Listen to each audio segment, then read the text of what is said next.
Hey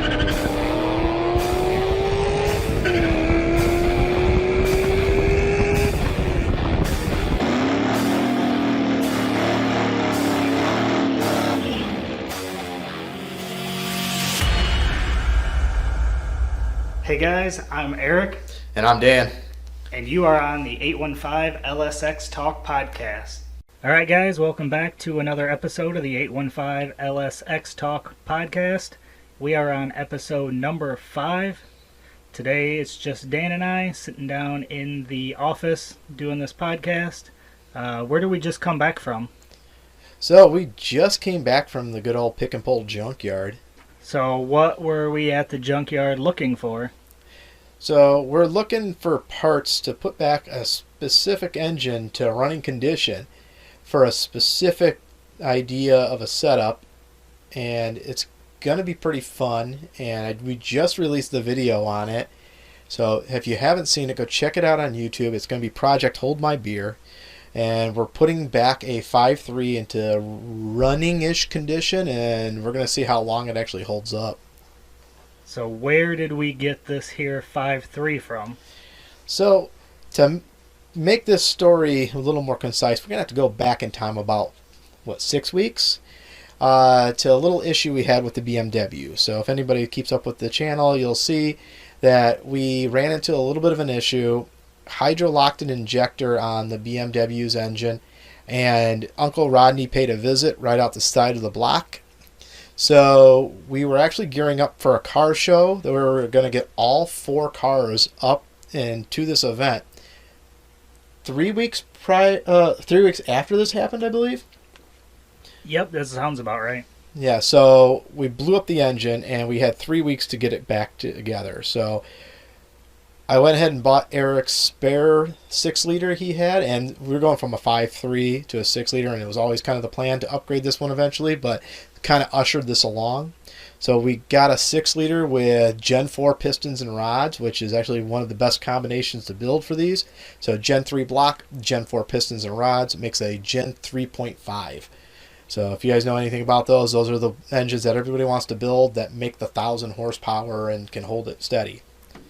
So within 2 weeks, we ended up getting this car put back together. We had a huge shout out to Kurt. What's the name of his business? It is KG Works, which you can find on Facebook. Yeah, he did an amazing job. He actually welded the oil pan back together where the rod poked right through it. And this is a task a lot of people wouldn't take on since it is cast aluminum. It's very porous, and it's an oil pan, so it pulls in a lot of oil. And that oil actually permeates through into the oil pan and makes it really, really hard to weld. But he did an amazing job. Thing 0 leaks on this thing. So he knocked that out in one night real quick. So we got the 6.0 put back into the car, and we made it to the car show. We had all 4 cars there. We had the Fox Body and the 240, the BMW, and the El Camino. But it didn't go completely smooth. We had some issues with the BMW as we got to the car show, right? Yeah, so that was a grand entrance I was going for there. That was completely on purpose. So we put the BMW together the night prior. I think I was burping the cooling system at about 10 or 11 o'clock at night the night before. Yeah, it was pretty late trying to finish that up. Yeah, it seemed like everything was fine on there. We had topped all the fluids off. Everything looked fine. We were sitting in line, though, waiting to get into the car show a little bit longer than I wanted to, and the thing just started overheating to the point where it just puked all the coolant over the side of the motor, and it just started pluming out. Luckily, they had some Mustang guys there. They were really used to pushing cars, and they got us pushed in there, and I got to let the car cool down and got it parked where we needed it. Yeah, and just to clarify, this car show was 4-ish blocks from our house? Yep. So, I mean, it made it to 4 blocks before it started overheating. The funny part was I thought I just didn't burp the cooling system well enough. And looking into it, I was trying to figure out what happened and why it was doing that and why it kept wanting to overheat. And then I noticed that the fans weren't coming on. Apparently, when we pulled the motor, I accidentally tugged on the main power wire for the fans. So, no fans. Yep, but all good. We got it all put back together. We got coolant back in it, and it drove home, and it's all good now. Yep, she runs real nice. Those turbos actually spool up so much quicker with the 6 liter. They scream even just idling. Yeah, big upgrade from the old 5.3 to the 6.0. Yeah, so we don't want to throw anything away. So I went out and got a couple boxes of JB Weld, about 3.5, 4 pounds of that stuff, and we buttered up the side of the block because technically it only punched a hole through the skirt, and there's no pressure there. It's just the skirted block for extra support, and we just don't want it weeping out oil. So I went ahead and ground out all the metal around there, ground out the crack, and then pack that full of JB Weld, and we're just going to put it back together, replace the one rod that broke, use all of our spare parts to get this thing back up and running, because we have a special plan for this engine, and it is going to be going into a burnout car, a most likely one-time use only burnout car, because as I said in the video, if this thing comes home in one piece, I'll be very disappointed. Yeah, I won't be surprised if it holds together though. By the way that it looks, it'll probably last unless something catastrophic goes wrong. Which I'm hoping for. So the big plan is to have whatever car we put this in ready for, was it next April or May, for Cletus and Cars Indy if that happens again, which we're really hoping for. Yep, so we went to the junkyard today. Dan actually went yesterday and pulled the crank out and some other parts, and he actually pulled the entire motor out by himself because I was at work, and he planned on getting one connecting rod to replace the broken one. But what happened when you pulled that engine apart? I saw that somebody had already been in there, and this thing had been fully rebuilt with Gen 4 pistons and rods. So they're like, well, we've got some upgraded pistons here, and we might want to pull those rods out. Yep, so him and I went back this morning. We went ahead and pulled out all those rods. Since it was a 5.3, we left the pistons there, and we're going to use those Gen 4 rods in the Fox body build. Yep, so they should be the exact same length and stroke on those for the 5.3 to the 6.0, so they're pretty much interchangeable. And they're the Gen 4 rods, so they're a lot stronger, so that's exactly what we're going to want, especially with the Mustang's power plans, which is going to be, what do you think it's going to be pushing on the high end once we start getting that thing into boost? Realistically, probably 600 to 800. Eventually, goal would be to try to push 1,000. Yeah, and those rods should be able to handle up to about that. And we've seen a lot of people use them successfully on builds to do about 1,000 horsepower. Yeah, I mean, you're still flirting with the top end of what that car can handle, but they should be able to work without folding those rods over. So not only we got some parts at the junkyard today, but we went to the Jefferson swap meet a few weeks ago. And if you are from the Midwest, then everybody in the Midwest knows about the Jefferson swap meet. It's one of the largest swap meets in the area. They have it twice a year. And we went there and actually picked up a few more parts. I picked up a 4500 stall converter, which will replace the converter that's in the Fox body now. That's about a 2600, I believe. And then I also found a TH400 trans brake kit. So if you guys follow the channel, you'll know that the Fox body right now has a TH350 with a trans brake already, but I do have a spare TH400 in case that 350 doesn't hold. So I went ahead and snagged that trans brake too, so that we can prepare that TH400 just in case anything does happen to the 350. And while we don't have the TH400 in anything, plan is, unless we swap it out early to give that thing a nice break-in run on the burnout motor, especially with that 4500 stall converter, it's supposed to light those tires off pretty good, and we should be able to get a nice, good, clean burnout with that thing and make a lot of smoke. So this was your first time going to the Jefferson swap meet. What did you think about it? It was huge. I mean, I think we walked like 6 miles and we didn't even see everything. I thought it was a really big show, and I wasn't really expecting it to be that big. Yeah, it's an all-day event. You can make it an all-day. It's a 3-day actual event, but it would take a full 2 days probably to go through the whole thing. So not only did we go to Jefferson swap meet, we also went to Hot Rod Drag Week at Byron Dragway, which is our local track. And that was my second time going to Drag Week, and Dan, that was your first time? First time ever, yeah. It was. I was blown away by how fast some of those cars were going. I really didn't know that Byron really supported that kind of speed there, but I mean, it was pretty intense to watch. Yeah, and if you guys haven't saw the video of that, go over to our YouTube channel and check out that video. I was really happy the way that video turned out because I recorded from the starting line, and then Dan went down to the traps and got that end of the track. So put those two clips together, and it actually turned out pretty cool.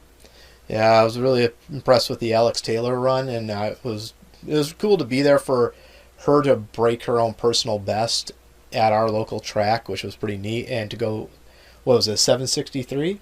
I think it was 763 or 762, one of those two.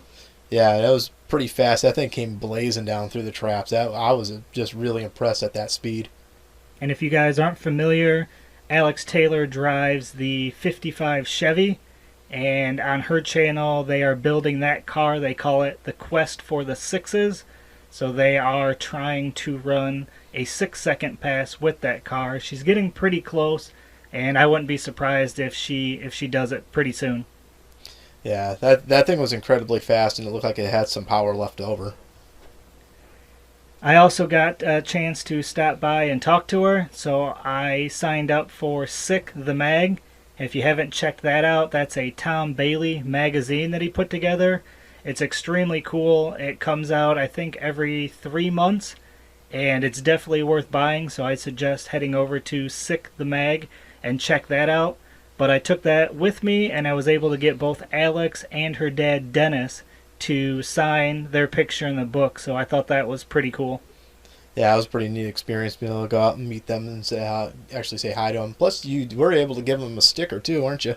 Yep, I gave Alex a couple of our stickers, and she was about to put them on her trailer, and then another fan came up and started talking to her. So I'm not 100% sure that they made it on the trailer, but I'm hoping that she eventually got a chance to slap them on. That'd be pretty cool. Yeah, it would have been neat to see it though.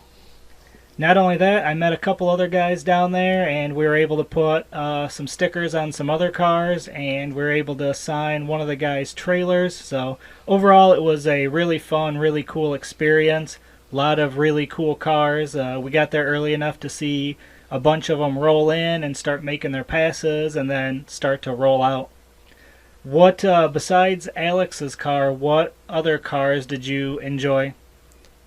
Well, the Volvo was pretty sweet. They had an LSx Swap Volvo, and that thing was pulling up the front end when he was trying to take off. But there was a couple of guys, what was it, the Blazer. That one was really neat. Him and another guy pulled wheelies right off the line, and both of them came down and broke their cars immediately. From what I heard, the Blazer was just kind of slapped back together from a couple nights prior where it hit a deer, and I think they dubbed it Bambi Slayer. Yeah, I think so.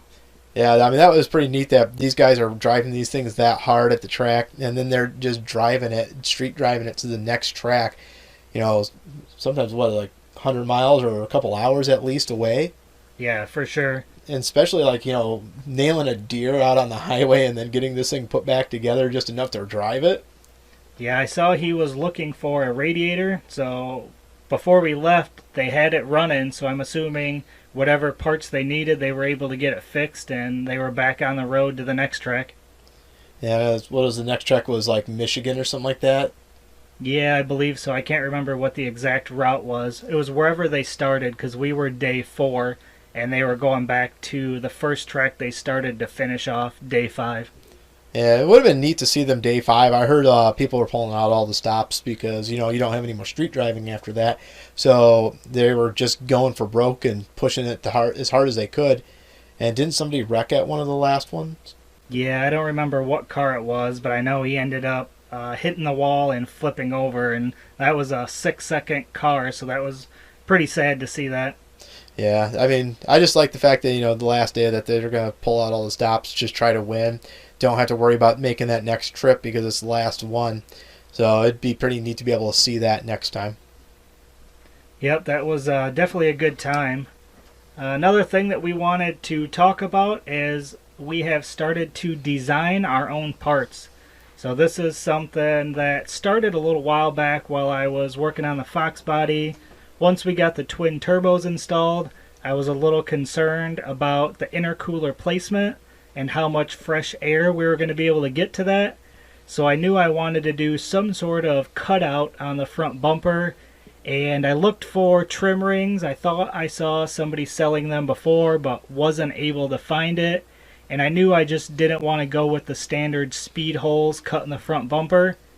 So I went out to the garage with a notebook and a tape measure, started making some dimensions, and then got on to some CAD software and designed a trim ring.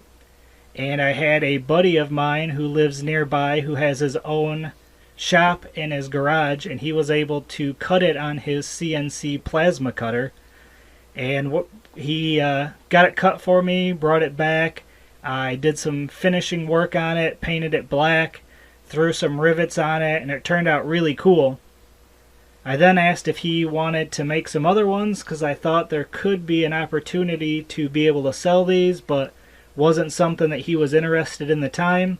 So what we did is we went a different route. We found somebody that was able to make them for us. So I put in an order for 5 of them, and then just started posting them on some Facebook Fox Body pages. Sold the first 5 fairly decent, ordered another 5. Those ones sold pretty good. Had a couple people ask if we could do custom orders, and since I have the CAD software, I was able to model up a couple different designs and sold them, and so far we're doing pretty good. We've sold quite a few. I've got at least a few different custom orders out there. Everybody has seemed happy with the product they're getting, which makes me extremely happy. And we're going to continue to try to sell these. We're doing some different designs. Currently, we have 2 designs that are being sold, and I just did a 3rd design for another customer, so that design will be coming out soon as well. If that's something that you think you might be interested in, or any type of product like that, you could send an email to us at 815-LSx Swaps at gmail.com, or you could find us on social media, either Facebook or Instagram, and send us a message there. Yeah, so then since you were doing ahead and doing that, I had you make up that bracket for the power steering pump. So a while back, I had just kind of jimmied up a power steering bracket to make the BMW stock pump work on my LS swap. And one of the reasons I did that was looking at a lot of research. A lot of people were complaining about the F-body or the Corvette pump just couldn't keep up with the demands for the BMW's rack. And the reason for that is the max working pressure for the LS pumps are somewhere in the neighborhood of, I think, 1200 psi to 1300 psi, and then the max working pressure for the BMW stock pump is about 2000 psi. So there's a big discrepancy there. So I wanted to, when I did my swap, I wanted to make sure I was using the best pump for that swap. So I ended up making my own bracket, just cut my own spacers, did all that. Well, it had gotten a lot of interest when I first did it, and I decided, since Eric's really good with CAD software and CAD design, that we should just try making a nice aluminum bracket, 1/2-inch aluminum, nice, with perfectly spaced spacers, not ones that I just kind of eyeballed in. So we went ahead and made one of them, and I put it on the car, posted some pictures, got a lot of interest, and so far we had about 4 of them ready to sell. Going to be making some more. We have 2 different versions of it, one that fits the truck and the F-body platform, and one that fits the Corvette platform. There's not really a lot of companies out there making these kits. I think ICT makes one, but theirs hangs it way off, so if you use forward-facing turbo headers, it's not going to fit. So from what I've seen, I'm the only one making these. So, I mean, it's kind of a niche market, but looks like we got a little bit of a foothold in it now. So now it's just looking at other things that we need custom brackets or custom mounts made for, and starting, CADing out those designs and seeing who wants them and what people are looking for. Yeah, it's pretty cool to be able to sit down at a computer and CAD up your own parts, especially as you're working on your projects and you need this specific thing that you might not be able to find it online, and just to be able to custom make that stuff. And then have people support you enough to want to buy those products. It's actually a pretty cool feeling, and honestly, that's how a lot of large companies get started. I know Motion Raceworks, they started with just their turbo flanges, and look where they're at now. Yeah, it's really cool that there's people willing to give us a chance to try our product out, willing to spend the money on ours rather than going somewhere else because they like what we're building. And even though we really haven't had a lot of parts out there, or none at all for some of them, they're willing to take that chance with us because they look at the part and they can see the quality in it. Yeah, and it helps, at least with the trim rings. I know some of the people that have already bought and installed them on their car, they've sent me pictures and just expressed how happy they were, and they are going onto these forums and letting people know who are interested that it is a good product. We do great job communicating with shipping, and it's awesome. It's the car community just having our back. Yeah, and that was actually what one of the people actually said to me in a message when I was first putting it out there that I was going to be making these brackets, is that he would rather support the local car community than go buy it somewhere else, even if somebody else made it. And also, huge shout out to Narcoleptic Customs. On his last live stream, he actually pulled up our social media and was kind of showing them off there. So again, just the car community in general, not just the people buying them, but our friends on YouTube and other social media is actually helping support us as well. Yeah, it's pretty cool that they do that for us. So speaking of having an awesome car community, we did try to enter the Danger Ranger 9000. We did not have a Ranger, but I had a bunch of pictures taken from a Facebook post, and I was gonna try to post and try to get into that. I waited too long and was not able to get in, but while just going through social media, I ended up finding a local guy to us that made his way in.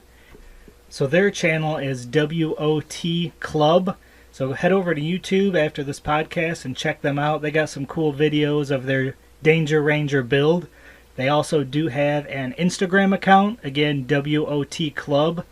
So I got talking with the guys that were building that car and messaged them and said, hey, would you guys be cool if we threw a couple of our 815 LSx Swaps stickers on their Ranger? And they said absolutely.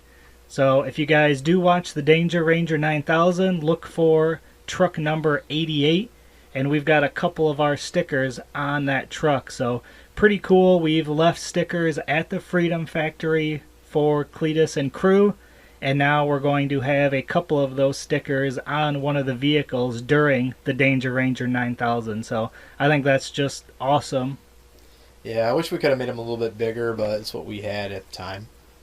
Yep, there's always room for upgrades, so we'll know on our next batch to make them a little bit bigger so they're not so small. But just the fact that they're actually there on a vehicle that hopefully maybe we'll be seeing, and they've got the QR code, so if anybody sees it, snaps a picture, maybe we'll pick up a couple new followers. Yeah, it'd be really neat. Alright, I guess next we can talk a little bit about the projects that we have going. So the next project that we'll probably be starting on here soon is going to be the El Camino build. Yeah, hopefully, maybe even tomorrow we actually might go over there. We got to set up time, carve it out. It shouldn't take a whole lot of time, but we're going to rip the 350 out of there. Well, we actually have a new home for that 350 already, so my dad's actually buying that one, and I don't know, he's some Holly Terminator stuff that he wants to do, or Holly Dominant, whatever the one is for the crappy old 350s. So he wants to do that, play around with it. It's a solid motor, so he should have fun with that. But we do want to get that whole engine pulled out. We're going to give it a week or two for Pete to go ahead and start prepping out that engine bay, because it is an older car. I think it's 78 El Camino, so it's got some years on it. Exterior looks decent, but under the hood there's some cleaning to be done, maybe some repainting. We need to loom some of the wiring. So pulling the engine out is just first and foremost, and then giving time for him to pressure wash that thing. Let's get the wires loomed up. Let's clean out what doesn't need to be there anymore. We don't need those 1970s cruise control bottles and emissions canisters and all the other garbage. So it'll probably be a few weeks where normally this would just be a weekend swap for this kind of build. We're going to give it some time, get it cleaned up, make it look real nice, because we want this thing to be car show ready when it comes springtime. So for those that might not follow our social media or YouTube channel, do you want to give them a quick rundown of what the motor that we are dropping in the El Camino is? So on some previous videos, we built this one up. We went and pulled an LQ4 from the local pick and pull.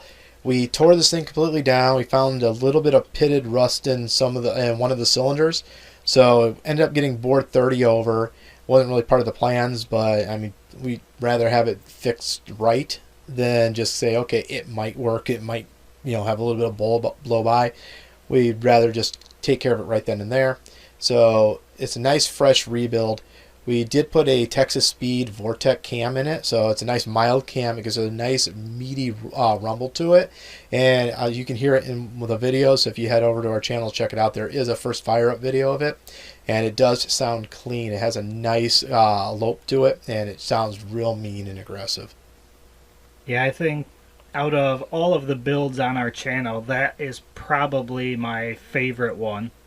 Yeah, I think it came out really good. It did leak a little oil in the beginning, but I attribute that to the Harley orange we painted to it, so it's kind of inevitable. So we did take care of that oil leak, though. We did find out that we got a nicked front main seal when we put it together. It probably just came that way. Swap that out, no more oil leak. So we're good to go with this one. We are ready to slam it in there. We got everything ready to drop it in. There's a few little bits of fabrication we're going to have to work on, and it might result in a couple more parts that we might decide to sell in the future. We'll see, but for now we'll get it in there, get it mocked up, find out what we need to take care of after that, and go from there. We do know that there's going to be at least one product that we're going to have to try to figure out, right? Yep, and that's the kickdown cable since we are using a traditional automatic valve body 350, and so we do have to have the kickdown cable so that he's not forced to downshift every time he wants to pass somebody. And there are a few routes to go with this, but we'd rather have something custom on there that we do rather than just buying ones that are on the shelf and kind of hacking them together to make them work. So that is going to be something that we are going to try to work on. Hopefully we'll be able to get that to work and be able to reuse this transmission. Otherwise, worst case, it's an LS. We can go pick up one of the newer transmissions out of a junkyard as well. Yeah, 80E is not always a bad option. Those things seem to be able to hold some power. And since we're really not going power adder at this moment, really even a 60, oh no, I can't say that, I'm sorry. It'd have to be an 80E. No doubt, 60E equals all neutrals. That's right. So that should be an exciting build. I'm looking forward to doing that soon. That's going to be our third 6.0 on our channel. So we started out with 5.3s and we've kind of progressed to 6.0s. So that'll be the next build coming on the channel. Do you have any plans on any upgrades for the BMW this winter? There are some plans to redo no, not redo, to actually do some type of boost management on there. I am looking at some boost controllers and appropriate size springs. Right now the wastegates came with 15-pound springs. That's not ideal for the fuel system I'm running, so I can't kind of push it all the way out yet. So I think I need to get some smaller springs, 4 or 5 pound, and then I need to look at some boost management situations on there. Still kind of figure out what's going on with how to do that with a stock ECU and instead of just having a manual boost controller. But worst case scenario is manual boost controller for now, maybe Holly later. Holly Terminator X. Yes. Yeah, but if it's in the cards for the car, it's in the cards. But I mean, at that point we would need to start looking at putting a roll cage on there. Otherwise, there's absolutely no way I could even take this to the track. You have talked a little bit about wanting to do a bolt-in type of cage, right? Yeah, I'd like to do that one myself. I'd like to build that one, and because I have some specific ideas in mind. I want it to maintain stock appearance. I want it to be removable, and I don't see anything out there that kind of matches my needs for that. And I think I would like the opportunity to try to build my own. We did pick up something at the Jefferson swap meet that might help with that, right? Yeah, so we got a tubing bender, so we can start doing our own exhaust, and we should be able to do some what size is that, chromoly tubing. Yep, I think it should be able to do it. We were able to pick up a deal on a Harbor Freight style tubing bender. Got it super cheap because it didn't have the bottle jack with it, so we're going to look for a bottle jack that we can use on that, and overall we should have relatively low dollar into that tubing bender, so hopefully we'll be able to make some cool stuff with that. Yeah, it's really nice to be able to just start making our own parts instead of trying to hack things together and just make them work. Yeah, that's kind of a theme that we're starting to do as we come across stuff. We're really trying to really maximize that garage built mentality and really do as much as we can. Obviously, when we have to do engine bores like on the El Camino, that's not stuff that we can do on our own right now, but other than that, we're really doing everything on these builds just right in our garages ourselves. Yeah, I mean, they might not be the safest. I mean, if anybody crawls underneath the Mustang, they might be horrified, but I mean, it hasn't broke yet. Well, that's not quite true. We did go on a test drive a few weeks ago. What happened there? Oh yeah, I think the Mustang lost its cool. Yeah, so I got it back together. I had upgraded to a leash electronics relay board. It was something that I've been looking at for a while. I'd already got the Holly. I took out the stock ECU, installed the Terminator X, and a buddy of mine was selling a leash relay board, the street strip board, and it's something that like I said, I've been wanting to do, and it just happened to be the right price, so I went ahead and bought that from him, got that hooked up. But unfortunately, there was something wrong with the board, and thankfully I reached out to Leash Electronics themselves, and they said, yep, sounds like something's wrong, send it in, we'll get it fixed, and we'll get it sent back to you in a day or two. And they did, which was awesome. So got that back in, and kind of just went for a drive around the block to see how everything was doing, and the lower radiator hose decided to not stay connected. Yeah, it said peace out. So it was cool because Dan was right behind me recording, so he got it all on footage and probably a little bit of the coolant on him as well. Oh yeah, I had the camera out the window and I could feel the coolant spraying on my hand. It felt real nice, exfoliating. But being inside the car, not knowing exactly what happened, it definitely scared me just a little bit, not knowing that it was just a coolant line and thinking, the absolute worst. Honestly, when I first saw it happen, I thought, because we just got the turbos on there and we just plumbed the oil lines, and every time I watch a video of somebody doing the turbo systems on their swaps, they always have issues with the oil lines when especially when you're building the oil lines yourself and you're putting them all together. They always have an issue with them. One leaks here, one leaks, and I was like, when we first got the thing started and nothing was leaking, I thought, well, that's crazy, because same issue with the BMW. When I first got that one running, no oil leaks. I was really surprised. I couldn't believe that, did this for the first time, did all this work on there, all these custom joints, and nothing leaks. It's crazy. Everybody else leaks. So when we did it again on the Fox body, I thought that was crazy. Like, no, nothing's leaking. Why are we getting this lucky? So when you first blew that line off, the first thing that I thought was you just blew the oil lines off those turbos and that thing's going to catch on fire now. That would have been the absolute worst case scenario. Yeah, because there was a lot of smoke, so I figured that the oil line blew off and that you were about to flash to fire there. But then as soon as I thought that, I could feel the drops of coolant. I could smell it in the air. I'm like, oh, nope, we're fine. Yeah, luckily I went ahead and killed the motor and coasted. I was just around the corner from the house, so I was able to coast all the way back to the driveway, jumped out and saw that it was just a coolant line. Pretty easy fix. So that was no big deal. Got that already fixed. Yeah, and it made for good television too, because I was recording it, so that will be going in a video soon, and it was really cool to watch. So thank you. Yeah, our last video on the Fox body was just finishing up the hot side. So the next video I'm actually working on is going to be kind of a progress update on where we're at with the Fox body.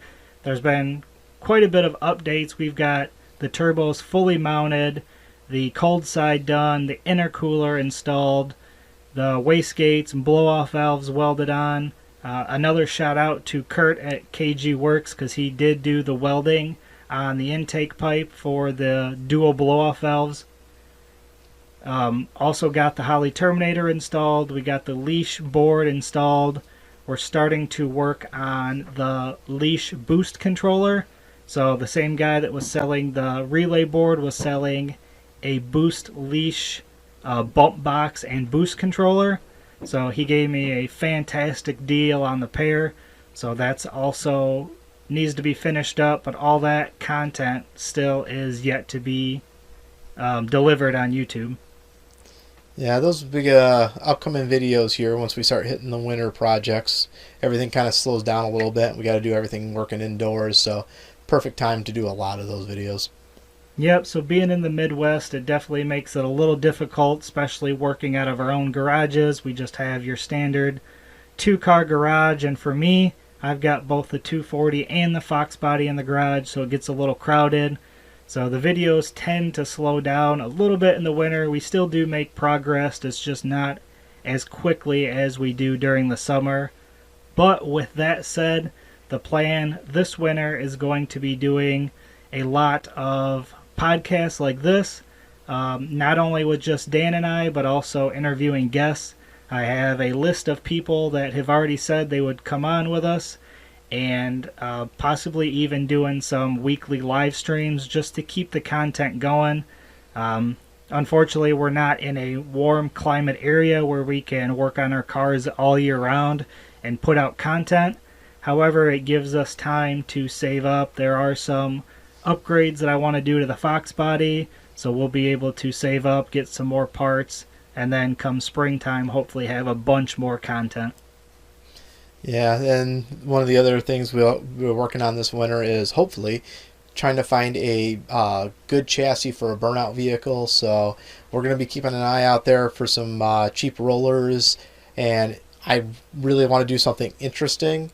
I don't want to have to do a ton of fab work to this because I want this to kind of roll out pretty easy, and we're just looking for something that we can put this engine and transmission into. We have a rear end if we need to do a fabrication on that, if it's a front wheel drive vehicle, but we're just looking for something interesting, something neat, something we can take to Cletus and Cars, something we can do a burnout in, hopefully blow the motor up, hopefully have a real good time.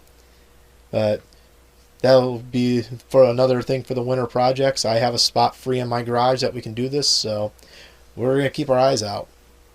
Yeah, and then we'll have to decide whether we want to keep the burnout vehicle and that be a regular annual event that we go to. We've also talked a little bit about possibly building a car for like drag and drive events. So you've got Drag Week, you've got Midwest Drags, you've got the Rocky Mountain Race Weeks, you've got Sick Week coming up in Florida. So we've talked a little bit about maybe doing a unique type of build for that as well. Yeah, I don't know if I want to put too much on it yet, but just say it's not going to be what you would normally see pulling up to the drag strip. Yeah, we'll keep that kind of on the down low now, but it'll be pretty cool if we can actually make that happen. Oh yeah, and it'll be definitely a drag week vehicle. It'll be perfect. We did get rid of the Infiniti G35 that was going to be the kart build. That was going to be our burnout car. After getting it, it needed so much work that it was kind of an impulse buy. It seemed like a great idea in the beginning, but then we needed to cage it and do a bunch of just stuff that I don't think we really have the time to do. I mean, we keep ourselves pretty busy doing this podcast, running the YouTube channel, selling parts now. Just we're pretty much tapped out, so I decided to go ahead and sell that car. Somebody just came and bought it a couple weeks ago, and they seemed pretty excited about it, so look forward to seeing what they're going to do with it as well. Yeah, after they finish jumping it. Yes, he did send me a video. They jumped it as soon as they got it, so they seem like good people. Oh yeah, they're my type of people. So as for the 240, we haven't seen a lot of content on that. What are your plans? So we did need to do valve guide seals on that. That's something that I've been saying for a little while we needed to do. But since you happen to, send Uncle Rodney to the 5.3, we're going to use your old set of heads that's already got new valve guides and everything in it. And I happen to have an LS3 stock cam in the basement with springs and everything. So what we're going to do is this winter we're going to pull off the heads. We're going to go ahead and do that LS3 cam, and we're going to put those heads on and hopefully just do a little bit of a refresh to that one. It's such a good driver as it is. I don't want to do anything too crazy with it yet. I have talked about supercharger and stuff like that, but that's still down the road. But I think this winter I need to do those heads. We'll do the cam. It needs a new front sway bar because the front sway bar is still the stock one and it's starting to rub on the oil pan. Gets a little bit of weird bump steer when I'm driving it, so just really want to make that a good driver. And worst case, if we don't get a unique build here for one of the drag weeks, that car is a manual car and it should be able to handle a drag week event. It won't be the fastest thing on the property, but it would still be fun to take along. And I really do appreciate you finally doing those valve guides, those seals. Maybe I'll actually let you drive in front of me from now on. What, you don't like the fumes in the back? No, I just don't smoke that much. Yeah, so that's something that's been, you figure we've got these junkyard LS engines, and I didn't do those when I rebuilt that motor, so it's definitely due up, and something I've been saying I needed to do. I'm just going to finally do it. Yeah, it should be a pretty easy one to do. We'll try to knock a video out on that one too. So then that leaves us with the Fox body. So I talked a little bit about that. We obviously made a pass in it last year at our local track at Byron. We only ran in the 13s, and that was on all motor. The plan was originally to get it to the track this year with the turbos, but my thought was always I had that extra 6.0 block, so if I blew this engine, it wasn't no big deal. Now that you pried that out of my hands, I think I'm going to hold off on making a pass this year. I think we're going to pull that motor out over the winter. We're going to send it out, and we're going to do maybe a 30 thou bore over, kind of like what we did with the El Camino. We've got the Gen 4 rods now, so we'll do some 30 over pistons. We're going to do a BTR Stage 3 twin turbo cam. We're going to swap out the heads. It's got iron heads on it, so we're going to swap out to some aluminum heads. There's some other stuff that we need to do. We did get some Snake Eater 1000cc injectors, so we're going to put those in. I have a second fuel pump that we're going to run, so we need to tap the fuel cell to do a second bulkhead on that, so we can run 2 fuel pumps to support those Snake Eater injectors. Again, I got to finish wiring that boost controller, the bump box. We've talked about doing remote mount coils just because we did have the issue last year of melting some of the spark plug wires. So I think that we would be better off trying to wait till next year to actually make a pass so that the car is in a little better shape than what it is today. I don't think there's any reason for us to try to take it out there and make a, mid 11, 12 second pass and potentially hurt something just because we don't have all the supporting mods that it needs, to really make the power that we're looking for.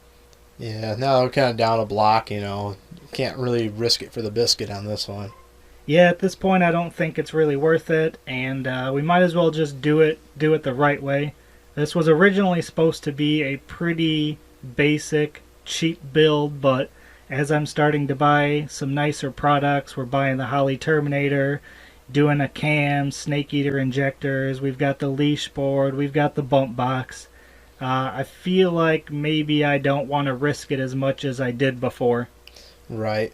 And with the Snake Eaters, I know there's a lot of people that like to talk bad about them, but honestly, some of the best support I've ever seen for a product ever. They really stand behind what they're selling. They really put a lot into it. Had some issues with them.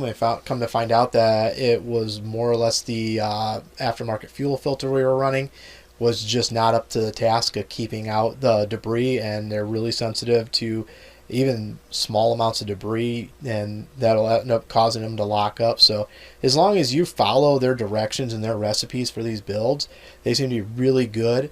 And then just recently, if anybody's been following along with them, they just switched over to the genuine Bosch rather than the ones that we've been getting. So when we sent the other ones back and we got the 1000 cc's, we actually went for the genuine Bosch. There's a few people out there running them in some really good builds, and one of the videos I saw was, I believe his name's Wyatt Siegel.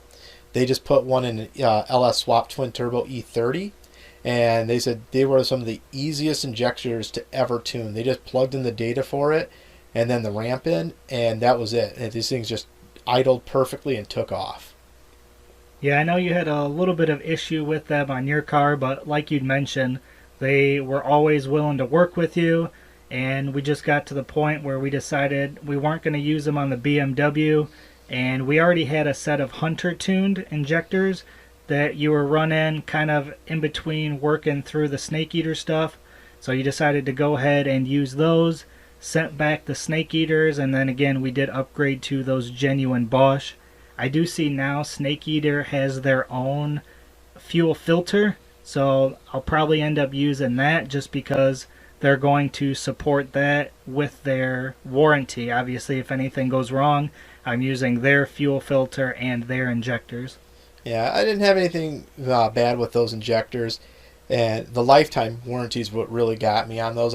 They really, really stick by that, and as long as you're not doing something wrong, they will stick by that warranty. And like I said, with the BMW, it's just thinking about it and really looking at what the car can be capable of. To put really high-end injectors in there when it still has the stock rear end on it, stock IRS, no roll cage or anything, I really can't push that thing to any type of limit like that without rebuilding half the car. So right now, all I really wanted was a fun car to drive on the street. I don't need, 1000cc injectors to do that. The Hunter tunes will do it just fine, but when we're looking at the Mustang being a track car, we need ones that can really support what those turbos are going to be pushing and to really make the most out of that fuel system. So I think that's all the updates on our cars. I think we're going to go ahead and end this podcast here. I know we talked about trying to do one of these episodes every month. We're not doing the greatest here at keeping up. We've been super busy. I'm still going to try to do them once a month. Hopefully, like I said, come winter time, we'll have a little more downtime so that we can spend a little more time doing these podcasts, because I really enjoy sitting down and doing these. I really like getting other guests involved, so look forward to more podcasts, maybe even some live streams on YouTube. So that's kind of what we are looking at for going forward. Yeah, and if I stop breaking things, we'll probably have more time to make these make these podcasts. But I know we had one scheduled to record one earlier, and then I decided to blow up the engine in the BMW. So, it just creates more need for content in other areas. So we just have to roll with it. Yep. So as always, if you guys want to see a special guest or even be a guest, again, feel free to reach out to us on one of our social media platforms, Facebook, Instagram, or just send us an email, 815-LSx-Swaps@gmail.com, and we will follow up with you.